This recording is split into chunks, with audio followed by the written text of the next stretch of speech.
Welcome back to Sports Night. With the recent NFL officiating controversy, people are paying more attention to the referees than ever.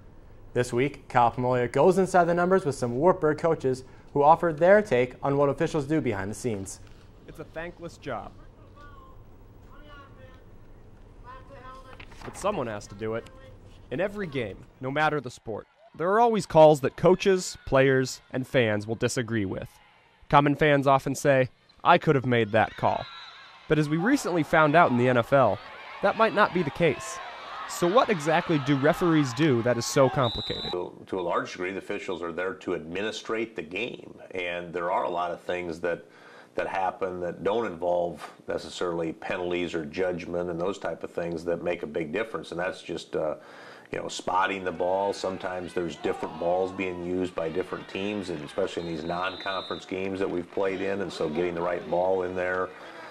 They allow the tempo of the game to be maintained where they're not just waiting or they're having to check with the scorers table a lot and just delaying the process of the games. Fans maybe don't notice would be how they report fouls and in a timely manner to keep game flow.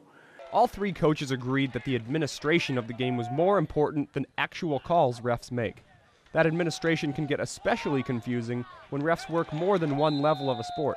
For instance, both high school and college games.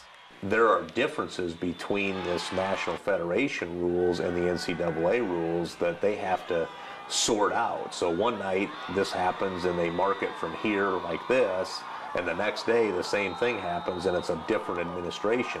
Sometimes people wonder why referees are rarely below the age of 40.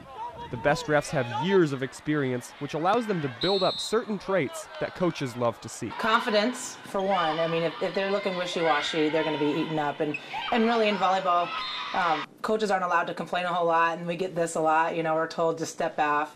Well, I think the first thing is probably communication. Having good communication skills with both coaches and players, and probably just efficiency. A lot of time with substitutions, they can go pretty fast, and if officials slow that down, that slows the tempo of the game down. Replacement or not, officials' jobs are tough. Fans will disagree with calls for as long as sports are played, which is why the best referee's goal is to not be noticed. Reporting for Sports Night, I'm Kyle Palmolea.